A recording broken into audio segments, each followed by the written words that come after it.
Infant respiratory distress syndrome, also called neonatal respiratory distress syndrome, respiratory distress syndrome of newborn, or increasingly surfactant deficiency disorder, and previously called Highland membrane disease, is a syndrome in premature infants caused by developmental insufficiency of surfactant production and structural immaturity in the lungs. It can also result from a genetic problem with the production of surfactant-associated proteins. IRDS affects about 1% of newborn infants and is the leading cause of death in preterm infants. The incidence decreases with advancing gestational age, from about 50% in babies born at 26 to 28 weeks, to about 25% at 30-31 weeks. The syndrome is more frequent in infants of diabetic mothers and in the second-born of premature twins. IRDS is distinct from pulmonary hypoplasia, another leading cause of neonatal death that involves respiratory distress.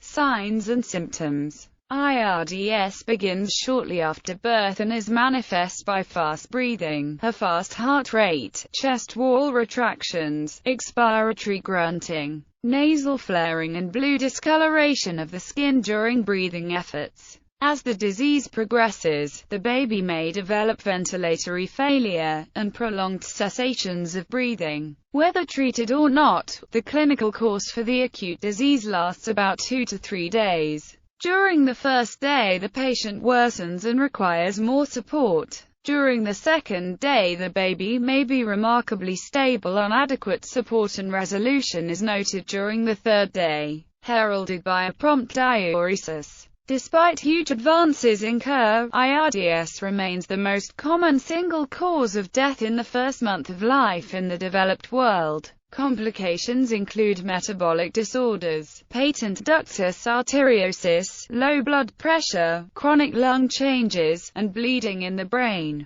The disease is frequently complicated by prematurity and its additional defects in other organ function. Histopathology. The characteristic histopathology seen in babies who die from RDs was the source of the name, Highland membrane disease. Waxy appearing layers of hyaline membrane line the collapsed alveoli of the lung. In addition, the lungs show bleeding, overdistension of airways and damage to the lining cells. Pathophysiology. The lungs of infants with respiratory distress syndrome are developmentally deficient in a material called surfactant, which helps prevent collapse of the terminal air spaces throughout the normal cycle of inhalation and exhalation. Pulmonary surfactant is a complex system of lipids, proteins and glycoproteins that are produced in specialized lung cells called type II cells or type II pneumocytes. The surfactant is packaged by the cell in structures called lamellar bodies, and extruded into the air spaces. The lamellar bodies then unfold into a complex lining of the airspace. This layer reduces the surface tension of the fluid that lines the alveolar airspace.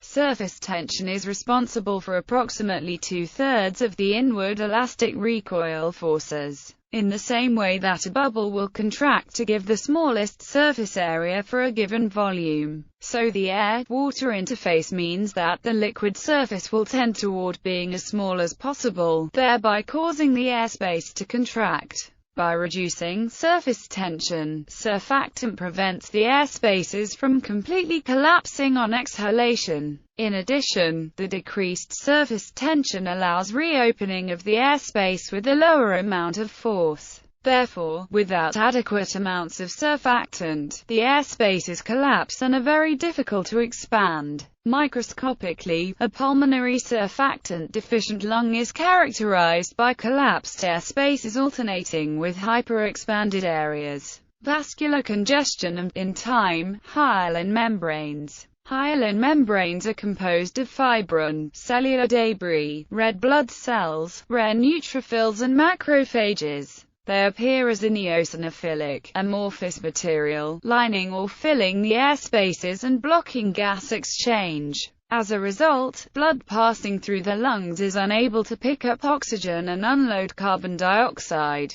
Blood oxygen levels fall and carbon dioxide rises, resulting in rising blood acid levels and hypoxia. Structural immaturity, as manifest by decreased number of gas exchange units and thicker walls, also contributes to the disease process. Therapeutic oxygen and positive pressure ventilation, while potentially life-saving, can damage the lung. Diagnosis. The diagnosis is made by the clinical picture in the chest X-ray, which demonstrates decreased lung volumes, absence of the thymus, a small, discrete, uniform infiltrate that involves all lobes of the lung, and air bronchograms. In severe cases, this becomes exaggerated until the cardiac borders become inapparent. Prevention. Most cases of infant respiratory distress syndrome can be ameliorated or prevented if mothers who are about to deliver prematurely can be given glucocorticoids, one group of hormones. This speeds the production of surfactant. For very premature deliveries, a glucocorticoid is given without testing the fetal lung maturity.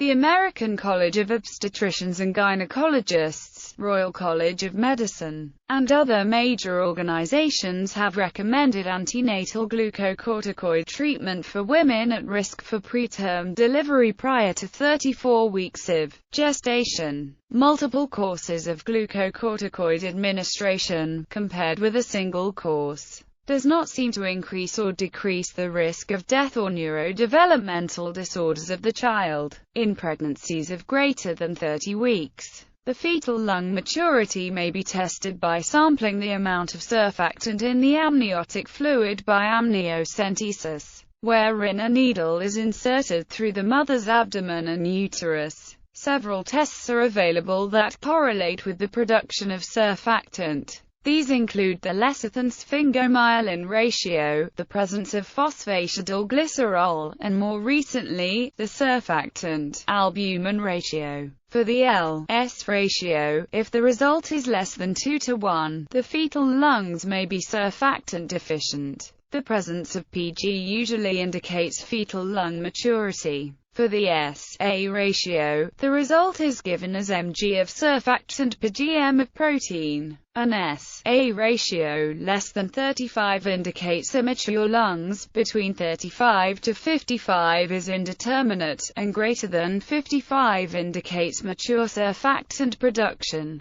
Treatment. Oxygen is given with a small amount of continuous positive airway pressure, and intravenous fluids are administered to stabilize the blood sugar, blood salts, and blood pressure. If the baby's condition worsens, an endotracheal tube is inserted into the trachea and intermittent breaths are given by a mechanical device. An exogenous preparation of surfactant, either synthetic or extracted from animal lungs, is given through the breathing tube into the lungs. One of the most commonly used surfactants is Savanta, derived from cow lungs, which can decrease the risk of death in hospitalized very low birth weight infants by 30%.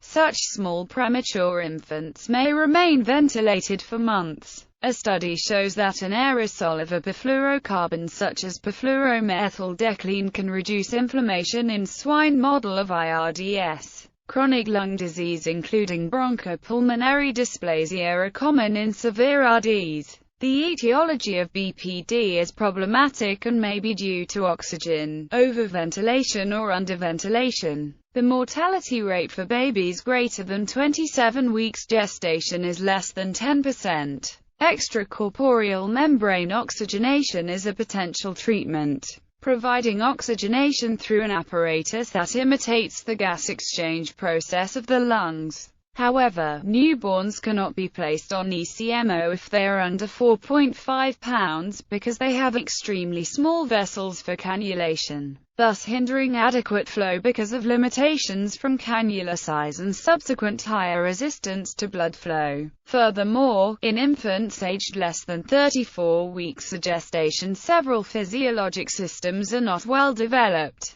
especially the cerebral vasculature and germinal matrix, resulting in high sensitivity to slight changes in pH, PaO2, and intracranial pressure. Subsequently, Preterm infants are at unacceptably high risk for intraventricular hemorrhage if administered ECMO at a gestational age less than 32 weeks. Also later, given the risk of IVH, it has become standard practice to ultrasound the brain prior to administering ECMO. Therefore, the device cannot be used for most premature newborns. The Ensure method. Henrik Verder is the inventor and pioneer of the Ensure method, a very effective approach to managing preterm neonates with respiratory distress. The method itself has been shown, through meta-analysis, to successfully decrease the use of mechanical ventilation and lower the incidence of bronchopulmonary dysplasia. Since its conception in 1989, the Ensure method has been academically cited in more than 500 papers.